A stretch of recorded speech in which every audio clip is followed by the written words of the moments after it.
Hello everyone and welcome back to another episode of the Very Cold Lasagna podcast, your place for all those filthy casual fan takes on the world of sports. I am your host, DylanLasagna. This is episode number 173 of this icy yet spicy podcast. And in this episode, we're here to talk about the weekend that was. It was a super weekend, a super wild card weekend. So that was this past weekend, 3 full days of football and a lot of games that were mostly whitewashes, ladies and gentlemen. I'll be honest with you. It was a super weekend of super blowouts. Let's just get that out of the way. So it was some highly anticipated matchups that, ended pretty early. But we're going to get into all that in our recap of NFL Super Wildcard Weekend that kicked off the month-long extravaganza that is the NFL playoffs. So before we get things going, before we get things rolling here on Very Cold Lasagna, a little bit of housekeeping before we get the ball rolling. Make sure you follow me on social media on X or Instagram at Very Cold Lasagna. And as always, you're listening to this on audio. I'm giving you all more love with all these podcast episodes, by the way. But nonetheless, make sure if you're listening to this on audio, make sure you rate and review the show 1 to 5 stars. Leave a review, leave me some feedback on what you like, what you don't like. Your feedback means the world to me. And if you're watching this on YouTube, make sure you like the video, leave a comment, smash the subscribe button, and share this with your friend, share this with a stranger, share this with your neighbor, share this with just about anybody that you want to share this with, and share your own filthy casual takes on the world of sports, and spread the good word of mouth about Very Cold Lasagna. So with that being said, let's talk about this super weekend, or maybe not so super, depending on how you're looking at it, on NFL Super Wildcard Weekend 2023. We had 6 games on the docket. All the teams that couldn't make the cut for that first round bye that was held by the Baltimore Ravens on the AFC side, and on the NFC side was my San Francisco 49ers. So seeds 2 to 7 were playing on both sides this past weekend. And like I said, a lot of anticipation for all these matchups, in my opinion. But as we go through each and every game, it was pretty much over when it was all said and done. So starting on the Saturday side of things, we got started with the AFC side over on NBC. And Houston, down in Houston, the 5-seed Cleveland Browns taking on the 4-seeded AFC South champion Houston Texans. A tradition as old as time. Instead of it being on ESPN, it's on NBC. But hey, the tradition continues. The playoff tradition continues with the Texans kicking it off in the afternoon game. No better tradition of the NFL than that. So anyway, this was a rematch from their Week 16 meeting. The Browns beat the Texans in Houston, but the caveat of that game was they didn't have their rookie starting quarterback, C.J. Stroud, in that one. So a little bit of advantage for Cleveland in that one. But this time around, the Texans were going to have their starting quarterback, C.J. Stroud.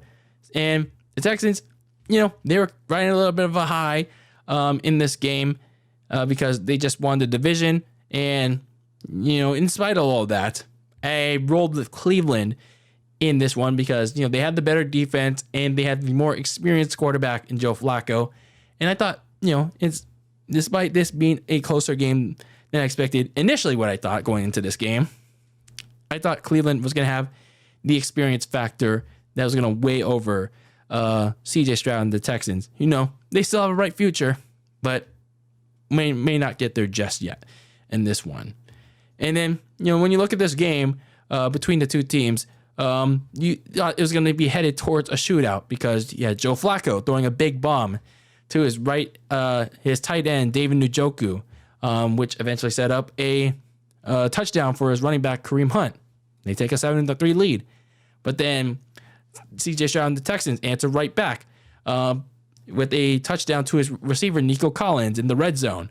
And the Texans take a 10-7 lead going into the second quarter. And then they start having a scoring bonanza for much of the second quarter.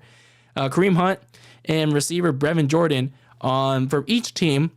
They score touchdowns. The Texans come out of it on the better end, taking a 17-14 lead. And then the defenses, they finally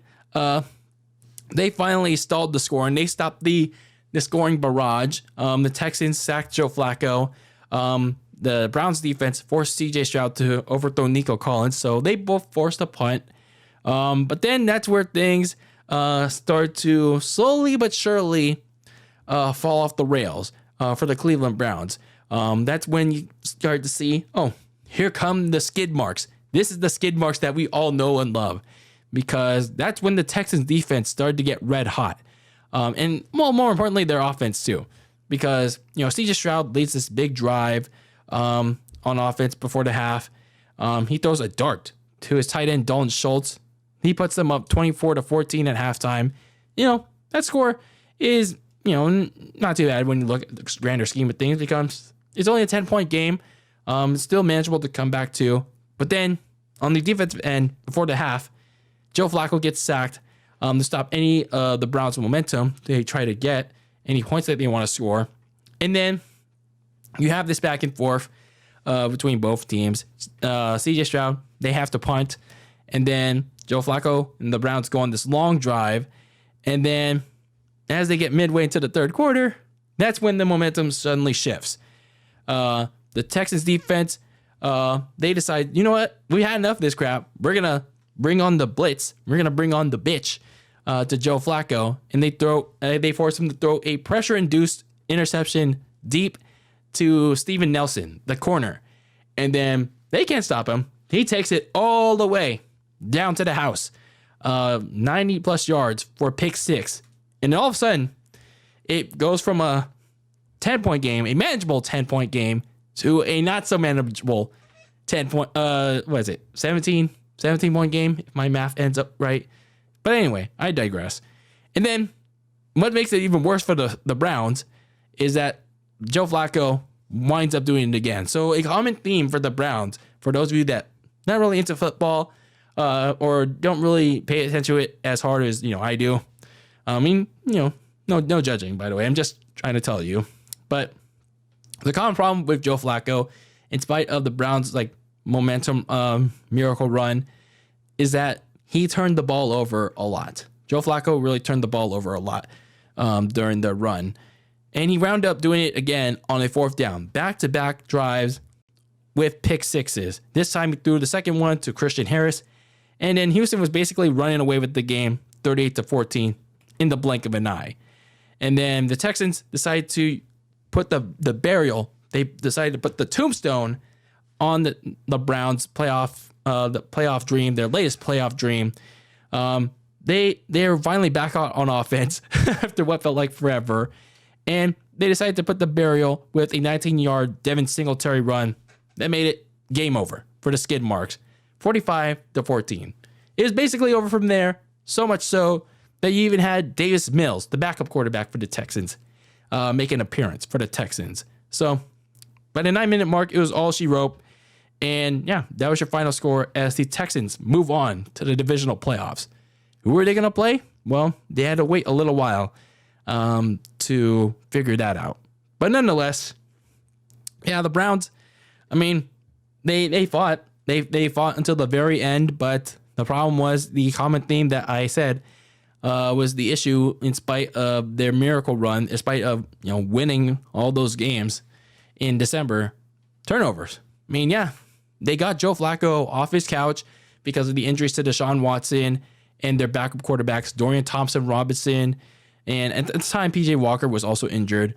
But they actually got Joe Flacco, once he got integrated in the system, he actually was doing well, in consideration for comeback player of the year. And he might still get comeback player of the year. The problem was, even though he got off to this good start, having his team go blow for blow with CJ Stroud and the Texans, his biggest Achilles heel would come back to bite him. The turnovers, the interceptions, the pressure-induced interceptions. It was seen late in the first half with how much Houston was sending pressure up his butt. But the moment he threw his first pick six, that was game over for the Browns. The Texans knew where to pick their poison. And that was pressure Joe Flacco up the butt so he could throw a pick six. And when he threw another, the Browns were just buried by that point. So, feel good story for the Browns that they had. Yeah, they're the same old skid marks in the playoffs. But, once again, all the bad things just caught up to them. The injuries on both sides of the ball, and, not really in relation to my 49ers, but they were on their fourth quarterback. And, well, at least with Joe Flacco, they've managed to remain competitive until, that playoff disaster. And then, what also didn't help them was, not getting Amari Cooper more involved. And maybe that had to do with the Texans blanking him, but that's on, their offensive coordinator and then also their head coach, Kevin Stefanski, for not finding ways to try and get him more involved. When back in their Week 16 game, he was all over the place. That forced Joe Flacco to rely on their tight end, Dave Njoku, a lot more than usual. Meanwhile, for the Houston side of things, man, CJ Stroud, he is having one hell of a season. And that wild card game, it didn't look like it didn't look like he was a quarterback who looked very inexperienced, who didn't cuddle up because the brights were were shining bright.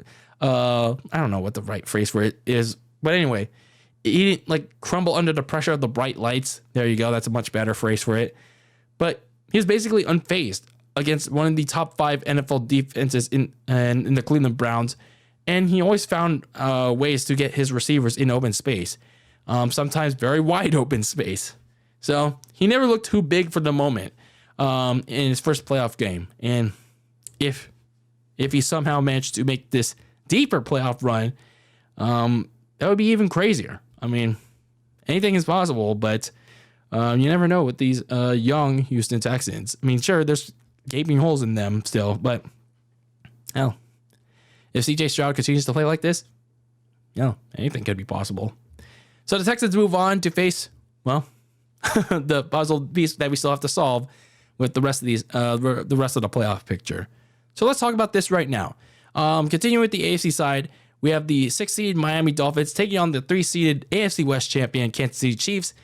The game that barely everyone was able to see, yet they were touting out 23 million people were able to see this, and that was on Peacock. Yes, the P with the cock. The game that the NFL decided to, let's continue to restrict access because the future, pal, the times are changing when we don't really want to eat shit. But anyway, my Peacock feeling aside, for the Chiefs and the Dolphins, this is a rematch of their Week 10 meeting in Frankfurt, Germany. The Chiefs beat the Dolphins in that matchup, and this game was very freezing cold. Sadly, no very cold lasagna in that fridge. I don't think they would want to eat that anyway, but nonetheless, being played at just 10 degrees Fahrenheit, the temperature was probably dipping well below that as the night wore on, and minus 30 degrees wind chill. So, I certainly wouldn't want to be at that game. Way too cold for my liking, but, props to everyone that did go to that game and even being shirtless with their nipples out. Chill out. Chill.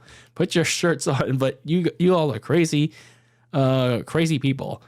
But anyway, this game was pretty much over when it from the beginning because the Chiefs immediately marched down the field on their opening possession with ease. No resistance from the Miami defense.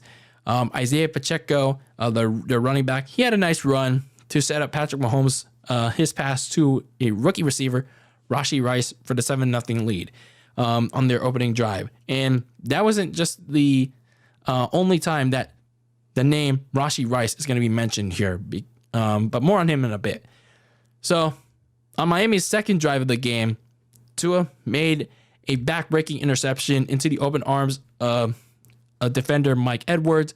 And that was the first of, many mistakes that Miami made.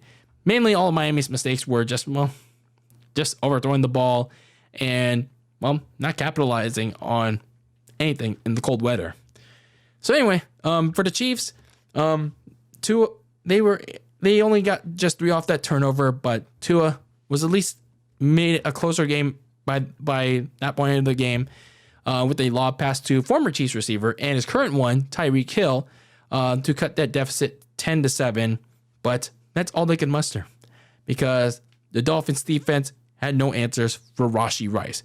Yes, the Dolphins defense that was broken by injuries in the last month. They lost their top pass rushers, and they had to go and get veteran ones. So Rashee Rice was having a breakout game. The Chiefs, however, they were still having problems in the red zone because, well, every time they wanted to score there, I don't know, the Dolphins defense, they at least held serve. So they kept settling for field goals, but hey, for how bad the Dolphins offense was doing, they kept running the ball to no avail. Raheem Mostert, Devontae Achane, only averaging 3 yards per carry whenever they were touching the ball. Tua overthrowing his guys, missing his reads. So, I mean, for as bad the Dolphins defense offense was playing in the cold, hell, I mean, the Chiefs, hey, the field goals were good enough for them, I guess. So by the time that Isaiah Pacheco scored the Chiefs' final touchdown of the game, that's when Mike McDaniel said, okay, maybe we should start scoring more. Yeah, when the score was 26-7. Good idea, pal. Good idea.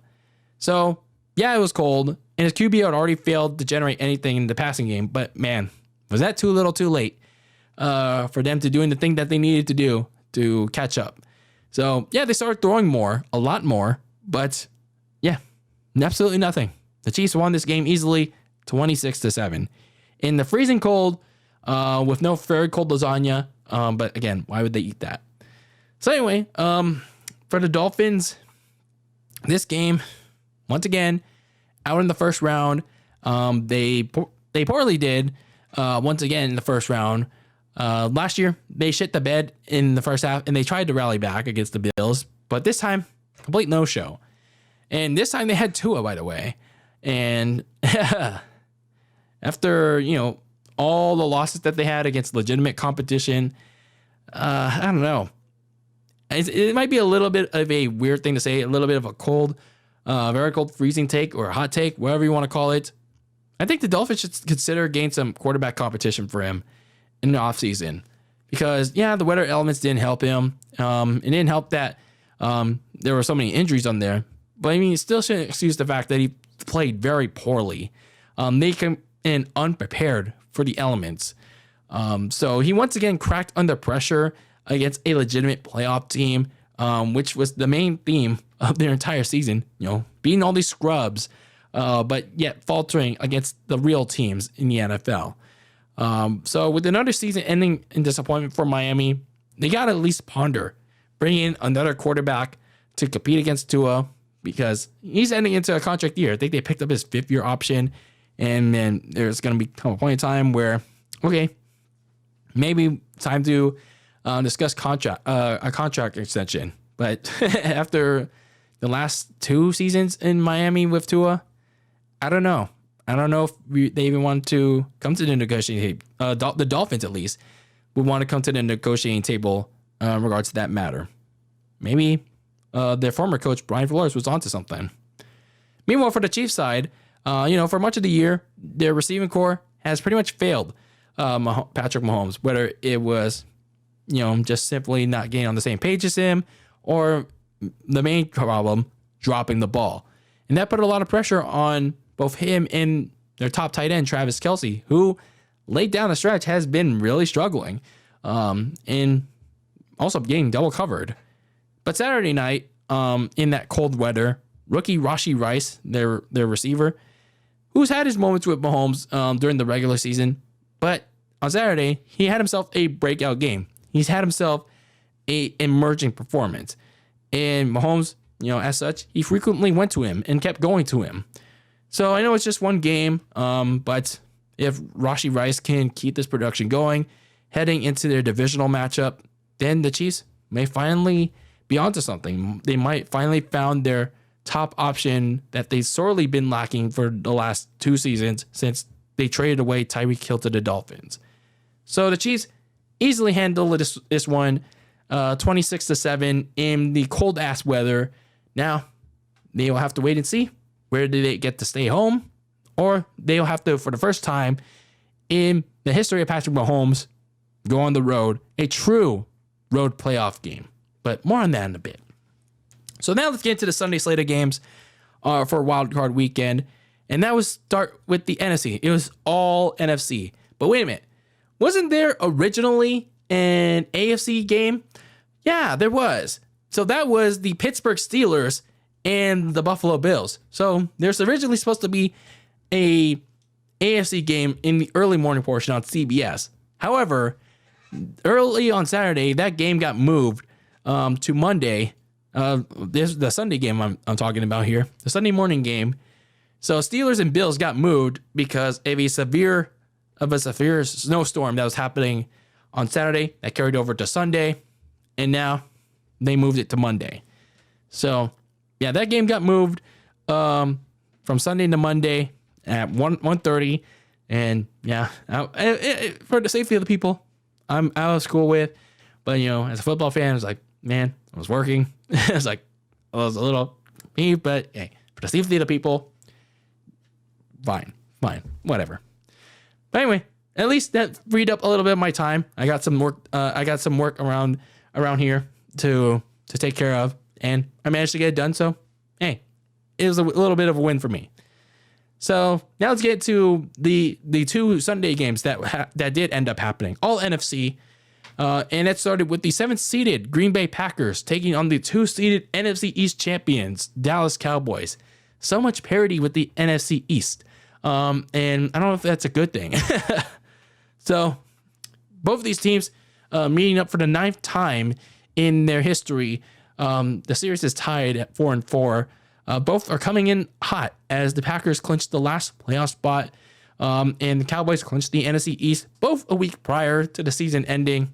And, for both of these teams, the Packers, were ushering in a new era with Jordan Love, and the Cowboys, had a lot of regular season success.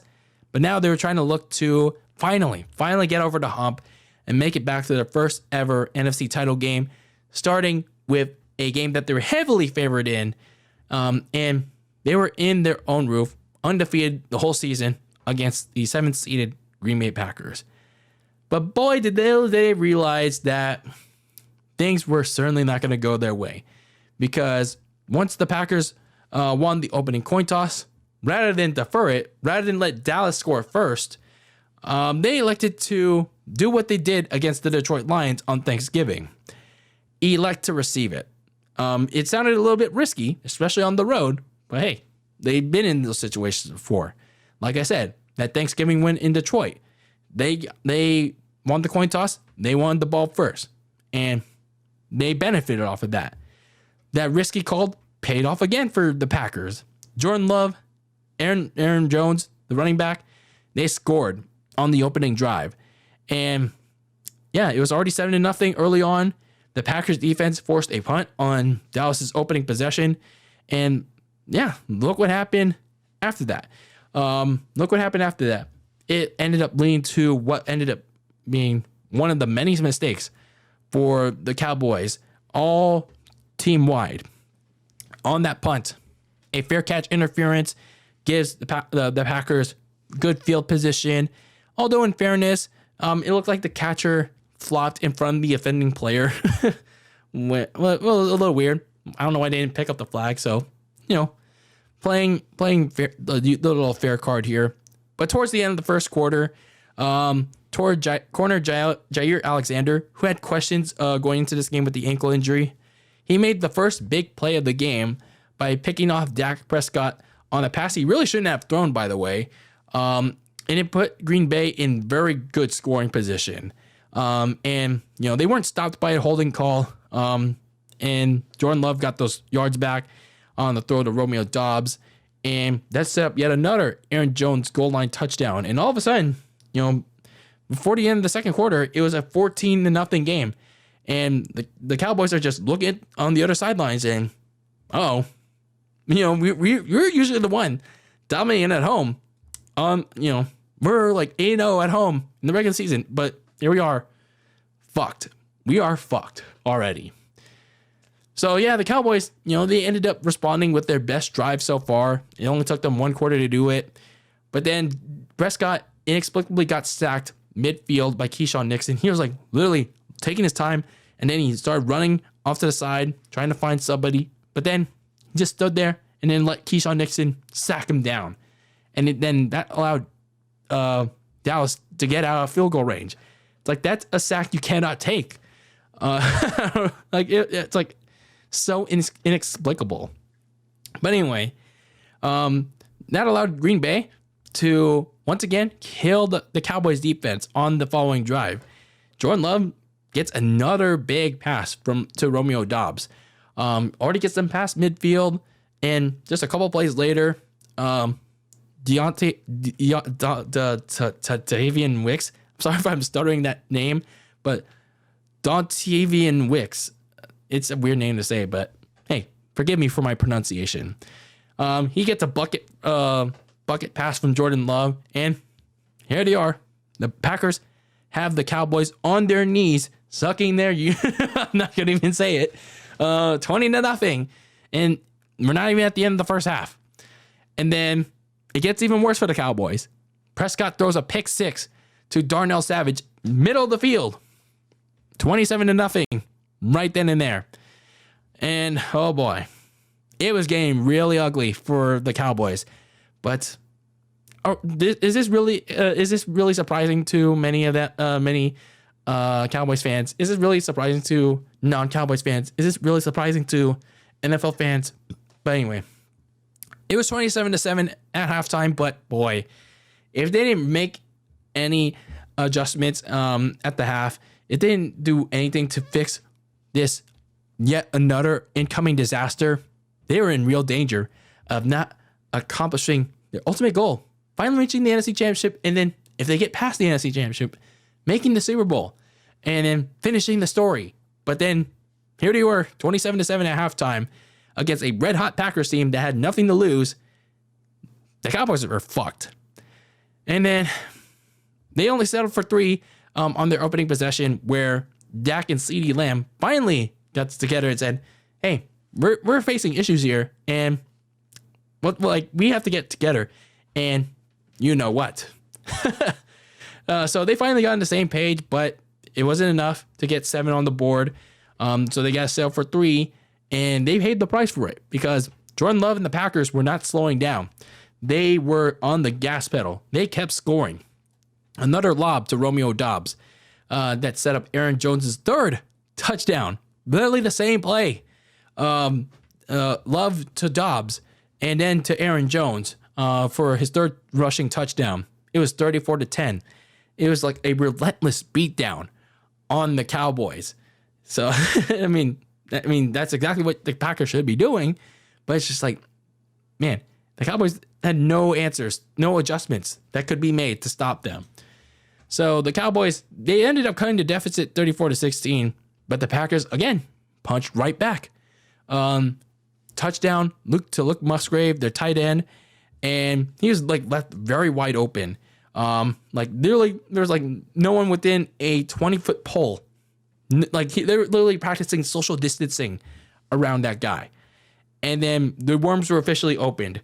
There's barely any coming back from this, 41-16, and it wasn't even the start of the 4th quarter yet. It was 41-16. They just put a 40 burger on the Cowboys in their home turf. It's like, ooh, this is very bad. So bad that the Fox cameras caught Jerry Jones saying, fuck. He's like so pissed at his team right now. But anyway, now it gets even better at the start of the 4th quarter. The Packers put one final nail on the Cowboys' heart. One more throw to Romeo Doubs that made it 48-16. Dallas, they tried to make it a little interesting that the Packers starters had to come back in. They scored 16 points on Packers backups, but still too little too late to make a miracle come back. And the Packers, they put the beating. They put the ass whooping on the 2-seeded Cowboys, 48-32 in the upset. The win of the Super Wildcard weekend. And I got to give credit where it's due for the Packers. They made a statement in the first round. A team mostly full of players with no playoff experience. They played like they had it. They played like it had it compared to the Cowboys, who, had a team with 3 straight years of being in the playoffs, that, had won the NFC East in 2 or 3 years. But for the Packers, had nothing to lose, and they played like they really wanted it more than the Cowboys certainly did. Because, they're a young team, with the exception of Aaron Jones and a couple other guys, but they crushed them. They absolutely crushed them. Jordan Love looked like a quarterback reminiscent of his predecessors, Brett Favre, Aaron Rodgers. Don't want to compare them, but, just saying. And then also don't forget a defense who, had questions on the injury front, but they put Dak Prescott in the offense to sleep. One that was supposedly godly at home, but yet here they were putting them on lockdown in an image of who they were on the road. So an overall great performance from them. But now, of course, the real test comes next week. Hint, hint. So anyway, meanwhile for the Cowboys, of course, what can go wrong will go wrong. And of course, they do what the Cowboys do best. No show in the playoffs. So despite another 12-win season for the 3rd straight year, and with all the success on both sides of the ball in the regular season, the Cowboys choked when it mattered most. Again, not even making it to the championship round. Dak fell apart again against a supposedly fading defense in the last month. But that fading defense made themselves look good. Dak made them look good. A Cowboys defense that was supposedly good all year got destroyed by Jordan Love and the Packers. And yet Mike McCarthy had no answers for his team or his coaching staff to help adjust to the opposition. His coordinators had no answers to the opposition. So, going forward, I don't know what you do if you're Jerry Jones. To be honest with you, you got to fix this mess.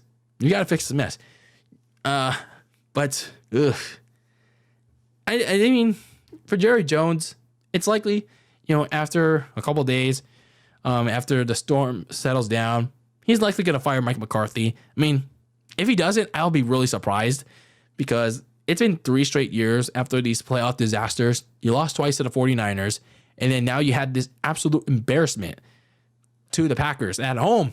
It was like 27-7 at halftime, and you allow 48 points. Ouch. Now, it remains to be seen what they do with Dak Prescott. I doubt they just simply trade him or release him because of that big, fat contract, even if it's the last year of his contract.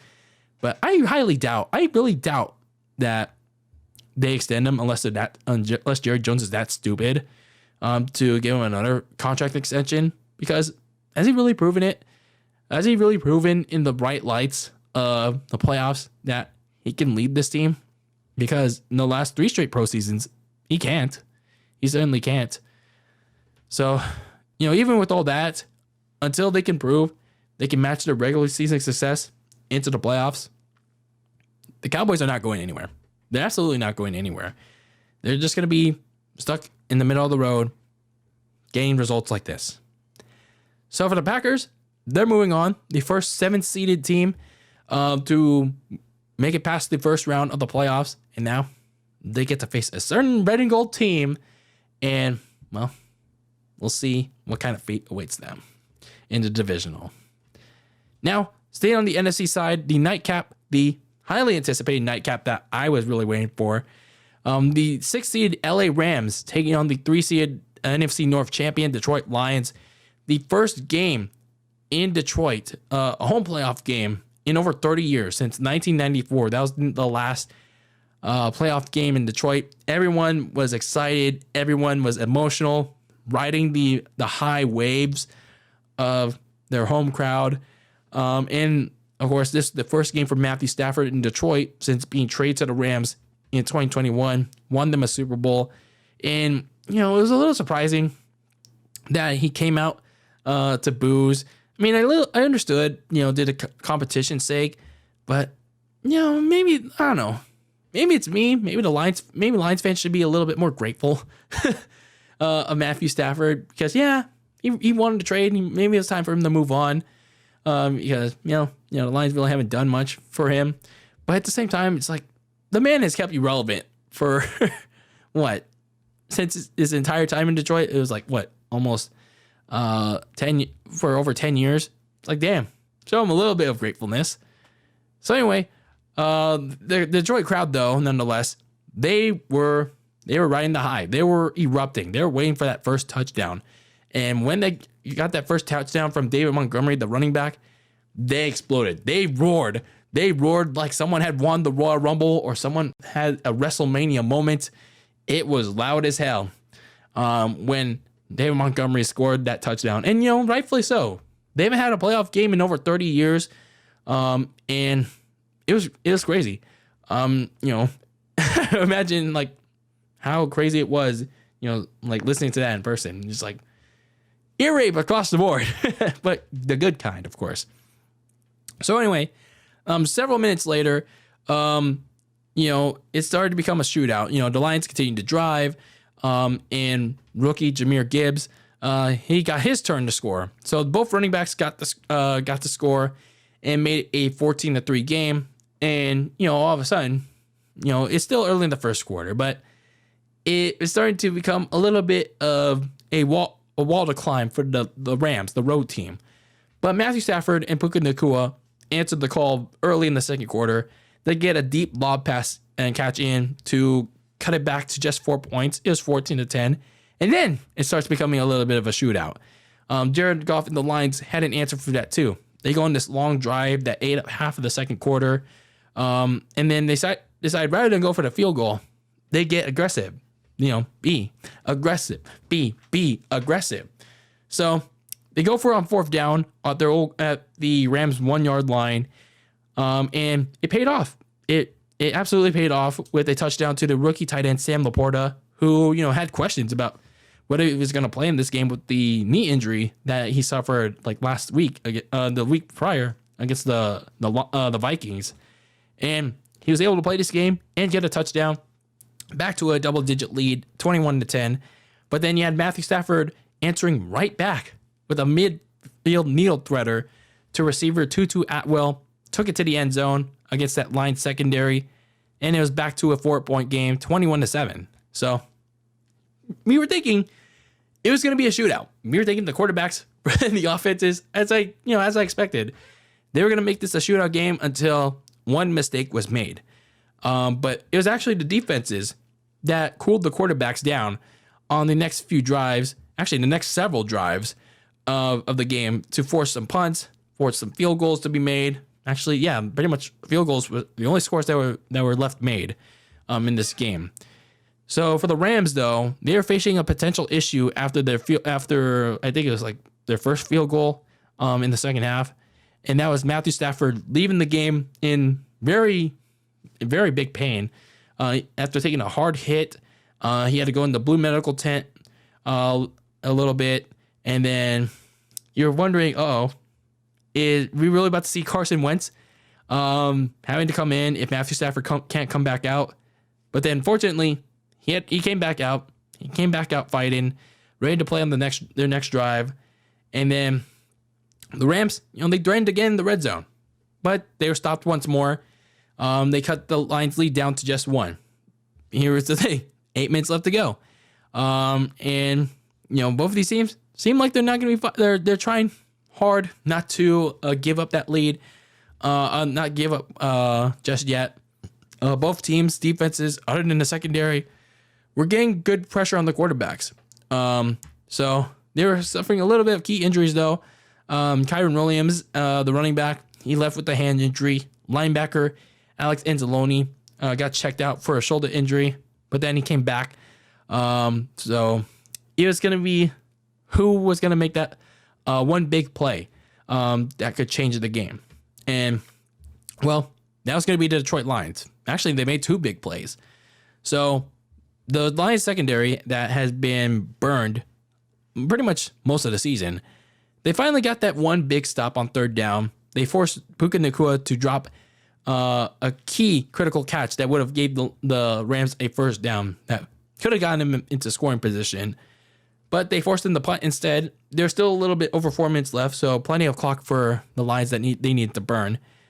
So the Rams, they had to burn 2 of their 3 timeouts early in the half, the second half, and that really loomed large because in a 1-point game, and you're essentially needing to find ways to get Detroit off the field.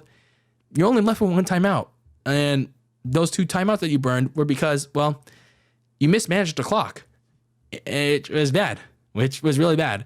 And it really came to bite them in the butt because Jared Goff and the Lions burned the clock to get the ball away from Detroit. They get one last key third down conversion on their final real meaningful play. Jared Goff throws a check down to Amon-Ra St. Brown, which was enough to convert the final first down in the game.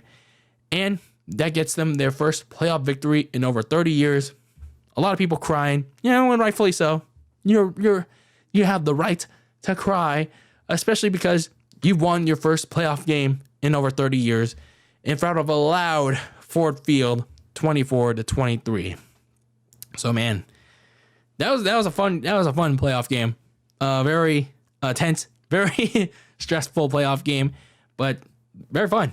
Probably out of all the wild card games, probably the only engaging one, probably the only tense one of the weekend. So for the Rams, I'll admit, they fought as hard as they could this season, but plenty to fix going into the offseason. Especially, they got to fix their red zone issues. They got to address that, when they come back together in mini camps and training camps and all that, because Matthew Stafford and the Rams offense, they constantly had the Lions' biggest weaknesses at their heels. That was the secondary. The problem was, they only either came away with 3 each trip down in the red zone, or they were pushed away entirely, which forced them to punt, or they turned it over on downs. I think a big part of that was, Matthew Stafford, whenever he couldn't get to Puka Nacua, he over-relied on Cooper Kupp. And surprisingly, Cooper Kupp has been a non-factor in the last couple of games. I'm not sure why.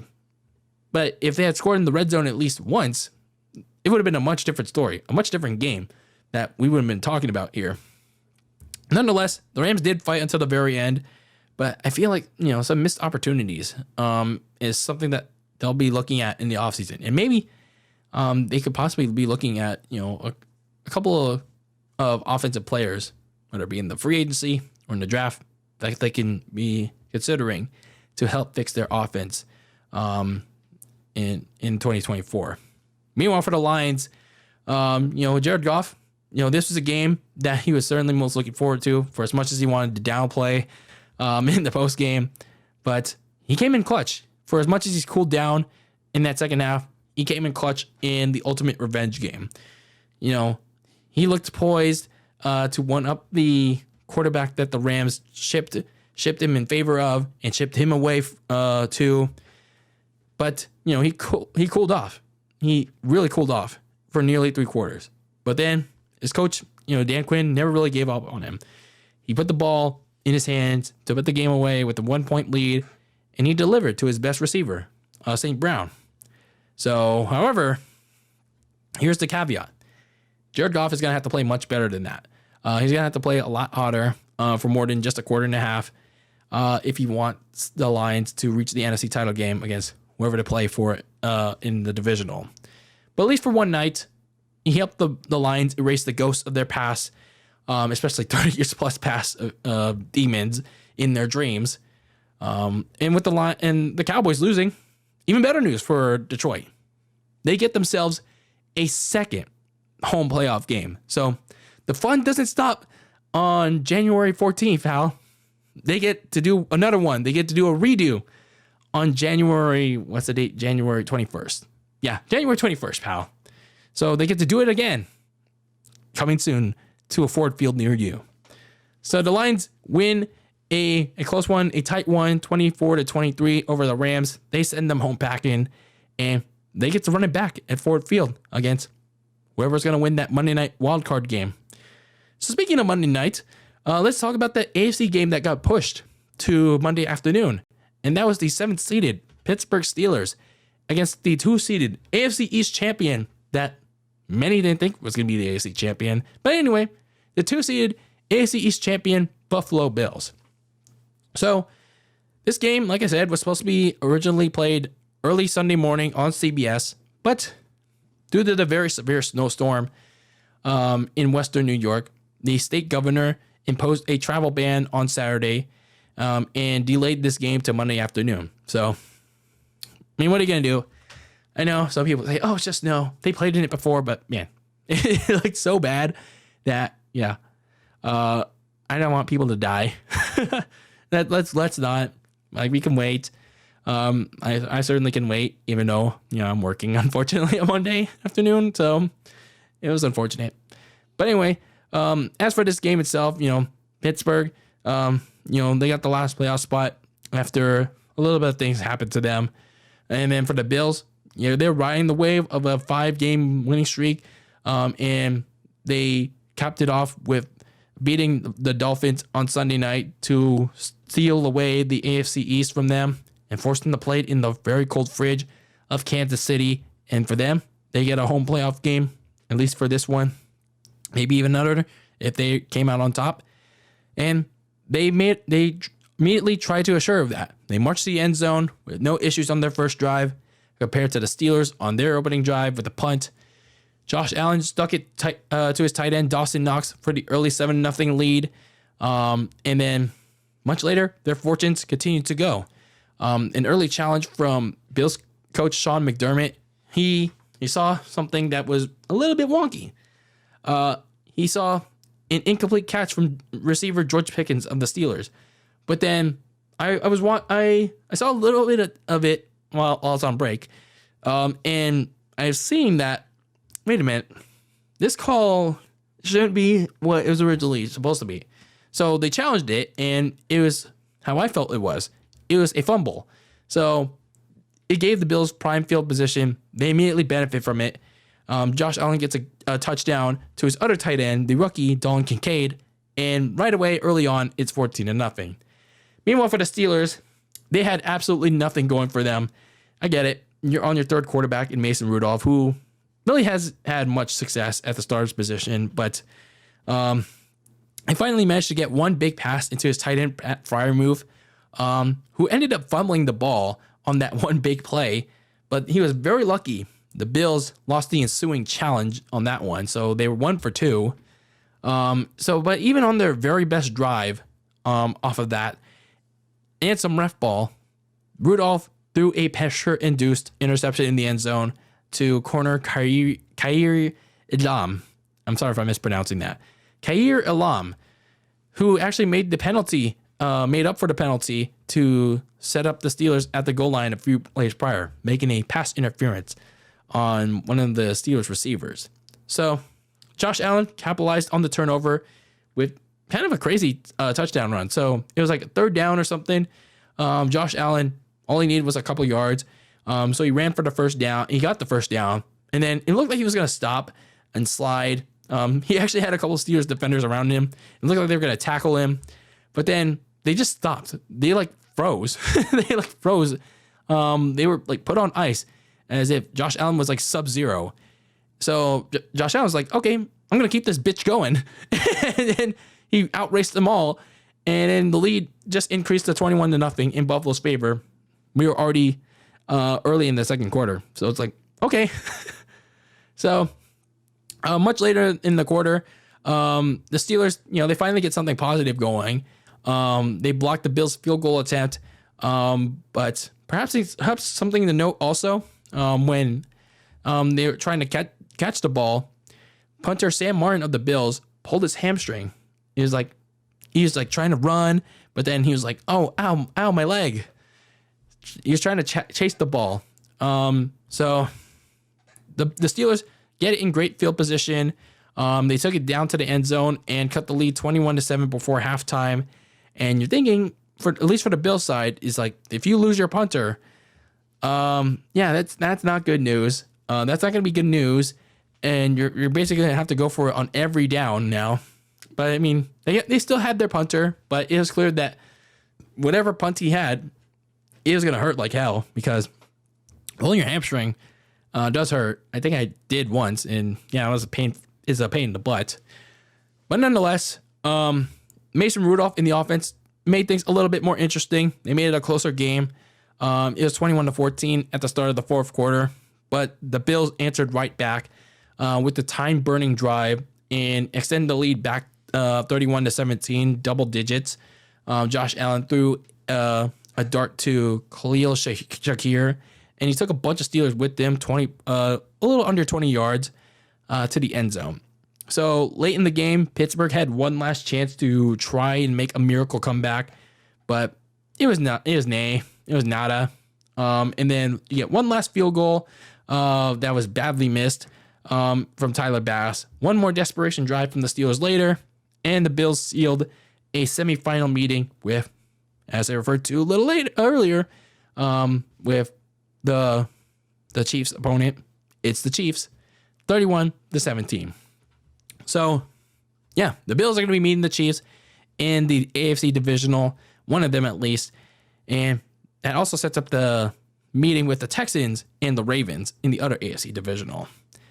So, as for the Steelers, once again, they just proved in this game that, for as some talent that they have on both sides of the ball, they once again made it clear for the second time in 3 years that they have many glaring flaws, and they backdoored into the playoffs. They once again backdoored into the playoffs.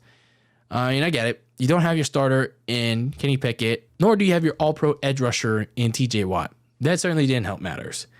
But, the fact that even if you didn't have any of them, I don't think it would have made much of a difference because your offense was already performing badly.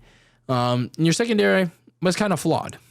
Sure, Mike Tomlin hasn't had a losing season ever, but at some point, if you're the Steelers, if you're the front office, if you're ownership, I think you really got to start considering pulling the plug on a difficult yet necessary decision in order to spark some kind of change. Because, again, Mike Tomlin, yeah, he's a successful coach.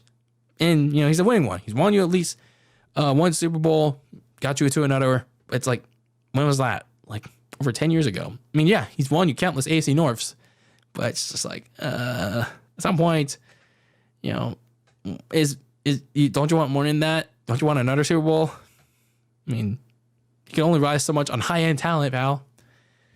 Meanwhile, for the Bills, going to this next game against the Kansas City Chiefs, we know Josh Allen's going to do all he can to will his team past them. But, I mean, if anything, there's anything to take away against this matchup against the Steelers, it's that their defense is going to have to be truly the ones that desperately need to step up.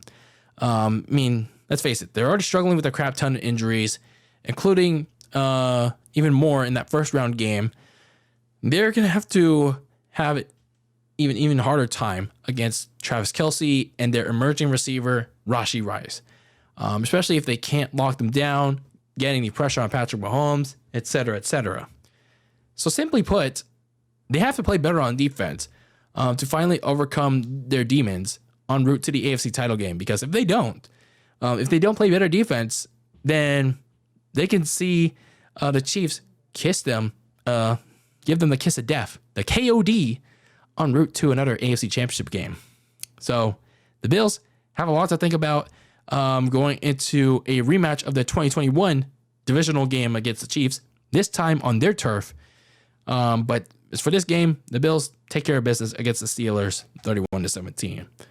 And then in the closer to the NFC wildcard game, the overall Super Wildcard weekend, on the NFC side, we had the Philadelphia Eagles at the 5 seed taking on the 4-seeded NFC South champion Tampa Bay Buccaneers in a rematch of their Week 3 Monday night meeting. The Eagles beat the Bucs. That is once again being played on a Monday night to close out Super Wildcard weekend. However, the caveat is the Eagles were heading into this game without their top receiver in A.J. Brown. Ruled out with the knee injury that he suffered last week.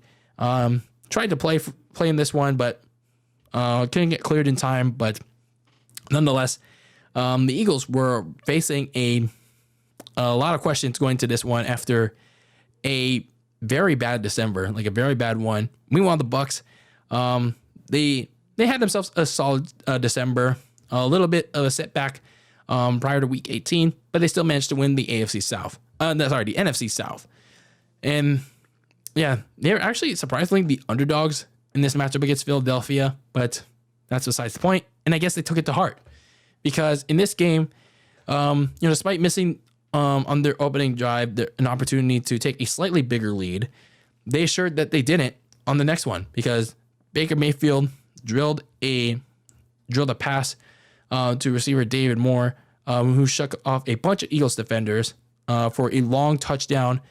And early in the first quarter, it was already a 10-0 game in favor of the Bucks. So, meanwhile, for Jalen Hurts and the Eagles, they were staring at a 10-0 hole, looking like reminiscent of 2 years ago against Tom Brady and the Bucks. They're like, well, shit. we may not be inexperienced now, but we're certainly playing like it now because they were struggling a lot against that Bucks defense, forcing pressure, a lot of pressure-filled throws, a dropped pass to Dallas Goedert. That was the story of the first quarter. They finally got a spark in from their other top receiver, Devontae Smith, in the second because, well, that was pretty much the go-to guy with A.J. Brown out. He also nabbed a big pass in from Jalen Hurts to set up a Dallas Goedert touchdown that made it, I think, a 13-7 game. No, sorry, yeah, 13-9 game. Yeah, 13-9 game. But then the Bucks managed to finally do what very few teams have been able to do, and that was stop the tush push. They denied the tush push in the end zone. So they tried to go for 2, and they denied the tush push, and that kept it at a 16-9 game with a little bit over 3 minutes left in the first half. So going to the second half, they pretty much traded bad offensive drives and a lot of punts. But then that's when the Bucs said, okay, we had enough. We're going to finally find a way to break the Eagles here. And that started with an intentional grounding safety from Jalen Hurts. He was facing a lot of pressure. And as he was about to get sacked in the end zone, he decided, like, okay, I'm just going to throw it away. But then he realized that, there's nobody there that can be deemed as a receiver.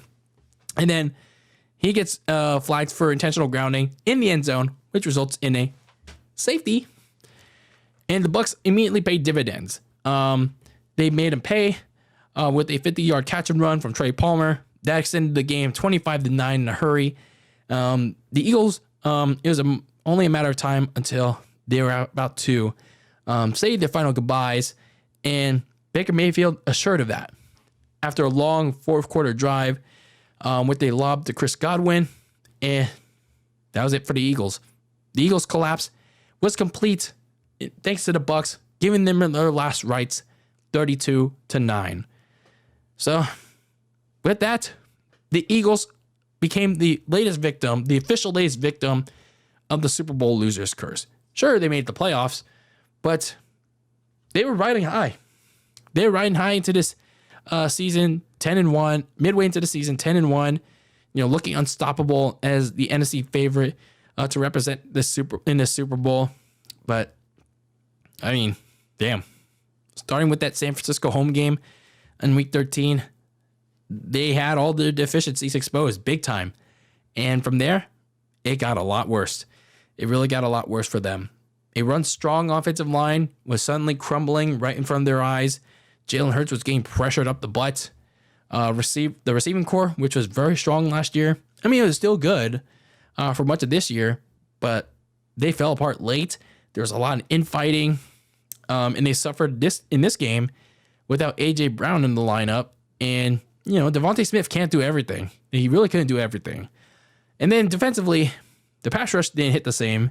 And is a secondary, especially where in the secondary, the passing defense, that even their wins was really getting cooked. And it also really got cooked here. It allowed not only more points, but it choked away winnable games. So all this came to a head in that loss to the Bucs. So a Super Bowl team where they fought and came up just a little bit short in. One season later, they completely collapsed late, and they set themselves unceremoniously packing with plenty of questions to answer in the offseason. But hey, look at the bright side.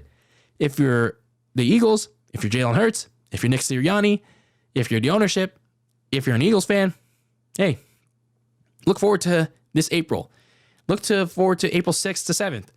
At least you get to host in Lincoln Financial Field WrestleMania, the 40th anniversary of WrestleMania. If you're Jalen Hurts, at least you can attend that. That's your Super Bowl right there. That'll be your Super Bowl right there. Meanwhile, for Baker Mayfield and the Bucs, I gotta admit, a little bit of a defining performance here to help his team advance to the divisionals. He was pretty banged up with a rib and ankle injury, but he continued his career resurgence campaign with a really good performance en route to whatever team he ends up next year. It wasn't perfect. There are certainly some passes that you'd like to have back, but he was the more efficient passer, the smarter playmaker than Jalen Hurts was. And when he took the big shots, they mostly paid off and helped clip the wings off of Philadelphia for Tampa Bay. So they're certainly going to have a bigger challenge next week against the Lions, for as flawed as that secondary is for Detroit. But I feel like Baker Mayfield, with that skill position group with Mike Evans, Chris Godwin, as long as he can find ways to get them the ball, he can still provide them a challenge, that being Detroit. So the Bucs win this one 32-9, run away with the game, and advance to the divisionals. And yeah, divisional playoff weekend certainly shaping up to be a very interesting one. And wildcard weekend, yeah, it was a dud with all these blowouts. But with one silver lining in the Lions and Rams game, kind of a fun one, and some surprising results too. That being the Packers and the Cowboys, and the Texans, their surprising performance, their surprising performance, in the way they beat the Browns, and as well as the Bucs too against the Eagles, pretty much taking them out in emphatic fashion, taking out the Eagles, the Cowboys, and the Browns in emphatic fashion. So, yeah, congratulations to all the wildcard weekend winners. Now, the real work begins in the divisional en route to Championship Sunday. So that's what we'll talk about in the next episode of Very Cold Lasagna. Divisional weekend on Saturday and Sunday, the Elite Eight of the NFL playoffs. And that comes in the next episode of Very Cold Lasagna. So thank you for tuning into this episode of Very Cold Lasagna. Let me know your thoughts of Super Wildcard Weekend 2023 in the comments below. Did your team make it to divisional weekend, or are they going home? Anyway, let me know your thoughts in the comments below on YouTube, or send me a message on social media at Very Cold Lasagna. But that is it for this episode of Very Cold Lasagna, episode 173 of this icy yet spicy podcast. And as always, keep the lasagna very cold in the fridge with your takes on the world of sports. And until the next episode, peace out.